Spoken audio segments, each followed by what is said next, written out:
Hi friends, அனைவருக்கும் welcome back. இது உங்கள் டிப்ஸ் தமிழ் டெக் சேனல். இன்னைக்கு நம்ம என்ன வீடியோ பார்க்க போறோம்னு பார்த்தீங்கன்னா, அன்மேரிட் சர்டிஃபிகேட் எப்படி ஆன்லைனில் அப்ளை பண்ண போறோம் அதை பற்றி தான் இன்னைக்கு பார்க்க போறோம். இந்த அன்மேரிட் சர்டிஃபிகேட் யாருக்கெல்லாம் கேட்பாங்கன்னு பார்த்தீங்கன்னா, புதுசாக கல்யாணம் பண்ணிக்க போறவங்களுக்கு இந்த சர்டிஃபிகேட் கேட்பாங்க. இப்போ பார்த்தீங்கன்னா எல்லா கோயில்களையும் பார்த்தீங்கன்னா திருமணம் வைக்கிறாங்க.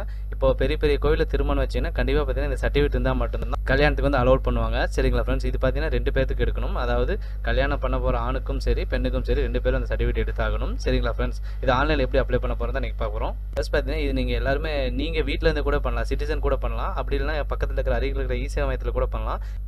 எங்கே போய் பண்ணாலும் ரெண்டுமே ஒரே மாதிரி ப்ராசஸ் தான் இருக்கும். இதுக்கு பார்த்தீங்கன்னா நீங்கள் வீட்டிலேருந்தே பண்ணுற மாதிரி இருந்தால் உங்களுக்கு பார்த்தீங்கன்னா சிட்டிசன் ஐடி இருக்கணும். இந்த ஐடி எப்படி கிரியேட் பண்ணணும்னு சொல்லிட்டு நான் ஆல்ரெடி வீடியோ போட்டிருப்பேன். ஐடி இல்லாதவங்க கண்டிப்பாக நீங்கள் கிரியேட் பண்ணிட்டு வந்து யூசர் ஐடி பாஸ்வேர்ட் போட்டு தான் உள்ளே போகணும். சரிங்களா, புதுசாக ஈஸியாக ஐடி வாங்கியிருக்கணும். இதே மாதிரி தான் ஐடி பாஸ்வேர்ட் போட்டு உள்ளே வாங்க. சரிங்களா ஃப்ரெண்ட்ஸ், ஐடி பாஸ்வேர்ட் போட்டு உள்ளே வந்தீங்கன்னா உங்களுக்கு இப்படி தான் ஆப்ஷன் இருக்கும். இதில் பார்த்தீங்கன்னா நிறைய ஆப்ஷன்ஸ் இருக்கும். இதில் ரெவன்யூ டிபார்ட்மெண்ட் ஒரு ஆப்ஷன் இருக்கும், அதை கிளிக் பண்ணுங்கள். அதை கிளிக் பண்ணிங்கன்னா உள்ளே போச்சுன்னா இந்த மாதிரி ஆப்ஷன் வரும். இதில் பார்த்தீங்கன்னா 2வது பேஜுக்கு வந்துருங்க. 2வது பேஜில் பார்த்தீங்கன்னா ரெவன்யூ 120 இருக்கும். அந்த ஆப்ஷன் அன்மேரிட் சர்டிஃபிகேட் இருக்கும், அதை கிளிக் பண்ணிக்கோங்க. இதில் முக்கியமாக ஆணாகட்டும் பெண்ணாகட்டும் முதல்ல பார்த்தீங்கன்னா கேன் நம்பர் ரெஜிஸ்டர் பண்ணணும். இந்த கேன் நம்பர் எப்படி ரெஜிஸ்டர் பண்ணணும்னு சொல்லி நான் ஆல்ரெடி வீடியோ போட்டிருக்கேன், அந்த வீடியோ பார்த்துட்டு வாங்க. இன்னொரு விஷயம் முக்கியமானது பார்த்தீங்கன்னா பெண்கள், அதாவது பெண்களுக்கு பார்த்தீங்கன்னா கேன் நம்பர் ரெஜிஸ்டர் பண்ணும்போது நீங்கள் வந்து அன்மேரிட்னு போட்டிருக்கணும். அதாவது ஸ்ரீமதி செல்வி கிளிக் பண்ணி அன்மேரிட் கொடுக்கணும். ஸ்ரீமதி கொடுத்தீங்கன்னா உங்களுக்கு செப்பரேட்டு கொடுத்தீங்கன்னா வராது. ஸோ அதனால் கேன் நம்பர் கிரியேட் பண்ணும்போது நான் சொல்கிற மாதிரி பெண்களாக இருந்தால் நீங்கள் என்ன பண்ணுறீங்கன்னா செல்வின்னு போட்டுருங்க. செல்வின்னு போட்டு அன்மேரிட்னு போட்டுருங்க. சரிங்களா, அடுத்து அதே ஆண்களுக்கு போடுறதா இருந்தால் ஸ்ரீ போட்டுருங்க. ஸ்ரீ போட்டு அன்மேரிட் போட்டுருங்க. அவங்களுக்கு வந்து நீங்கள் திருவதின்னு போடலாம், ஒன்றும் பிரச்சனை இல்லை. ஆனால் வயது வந்தவங்களுக்கு 18 வயசு மேலே இருக்குங்களா ஸ்ரீமதி தான் போடணும். சரிங்களா ஃப்ரெண்ட்ஸ், அதனால் ஸ்ரீமதி போட்டு கேன் நம்பர் ரெஜிஸ்டர் பண்ணுங்கள். சரிங்களா, அது எந்த இடத்துல வரும்னு உங்களுக்கு நான் வியூ பண்ணி காட்டுறேன். இங்கே பாருங்கள், ரெஜிஸ்டர் பண்ணும்போது இந்த இடத்துல பார்த்தீங்கன்னா இங்கே இருக்குது பாருங்கள் அப்ளிகேஷன். இந்த இடத்துல தான் நான் சொல்கிறது செல்வின் போடுங்க. செல்வின் போட்டு அன்மேரிட் போடுங்க.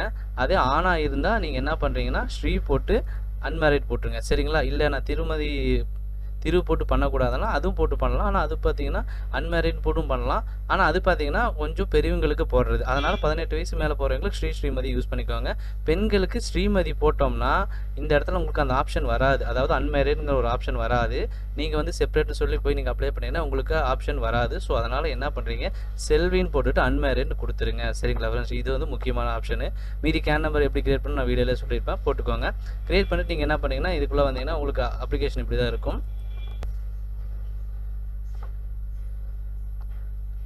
கேன் நம்பர் ரிஜிஸ்டர் பண்ணி உள்ள வந்தீங்கன்னா இந்த மாதிரி தான் வரும். இதை நீங்கள் கொடுத்தோன்னே பார்த்தீங்கன்னா டேட்டா நம்மளுக்கு அப்ளிகேஷன் ஓகே வரும். ஓகே கொடுத்து சப்மிட் பண்ணி நீங்கள் அடுத்து டாக்குமெண்ட் அப்லோட் பண்ணுற ஆப்ஷன் தான் வரும். சரிங்களா ஃப்ரெண்ட்ஸ், டாக்குமெண்ட் அப்லோட் நீங்கள் முன்னாடி பார்த்த மாதிரி தான் என்ன டீட்டெயில்ஸ் இருக்குன்னு பார்த்தீங்கன்னா ஃபோட்டோ இருக்கும். முக்கியமாக என்ன வேணும்னு பார்த்தீங்கன்னா கல்யாண பத்திரிக்கை இன்விடேஷன் வேணும். சரிங்களா, ஃபஸ்ட்டு ஃபோட்டோ, அடுத்து பார்த்தீங்கன்னா எனி அட்ரஸ் ப்ரூஃப், ஏதாவது ஆதார் கார்டு அட்ரஸ் அப்படின்னா ஏதோ ஒரு அட்ரஸ் நீங்கள் ஓட்டர் ஐடி அந்த மாதிரி வச்சுக்கலாம். அடுத்து ஏஜ் ப்ரூஃப் டிசி அப்படின்னா மார்க் ஷீட் ஏதோ ஒன்று வச்சுக்கலாம், இல்லை பேன் கார்டு வச்சுக்கலாம். அடுத்து பார்த்தீங்கன்னா செல்ஃப் டிக்ளரேஷன் இங்கே கையெழுத்து போகிற மாதிரி வரும். அடுத்து பார்த்தீங்கன்னா அதர் டாக்குமெண்ட்ஸ் பார்த்தீங்கன்னா கண்டிப்பாக நீங்கள் இன்விடேஷன் வச்சிருக்கணும். சரிங்களா ஃப்ரெண்ட்ஸ், இன்விடேஷன் வச்சுட்டு நீங்கள் அப்லோட் கொடுத்தீங்கன்னா போதுமானது. வேறு எதுவுமே இதில் இல்லை, சிம்பிளான ப்ராசஸ் தான் இது. வந்து உங்களுக்கு நீங்கள் கேன் நம்பர் ரிஜிஸ்டர் பண்ணி உள்ளே போனாவே நீங்கள் சப்மிட் பண்ண மாதிரி தான் வரும். ஸோ வந்து நீங்கள் எதுவும் ஒரி பண்ணிக்க வேண்டாம், ஈஸியாக அப்ளை பண்ணிக்கலாம். சரிங்களா ஃப்ரெண்ட்ஸ், இதில் கண்டிப்பாக ஏதாவது சந்தேகம் இருந்தால் கமெண்ட் பாக்ஸில் கேளுங்க. நான் எனக்கு தெரிஞ்ச விஷயத்தை கண்டிப்பாக ஷேர் பண்ணுறேன். இந்த மாதிரி நல்ல நல்ல அப்டேட்ஸ் நம்ம சேனல் அடிக்கடி வரும். சரிங்களா ஃப்ரெண்ட்ஸ்.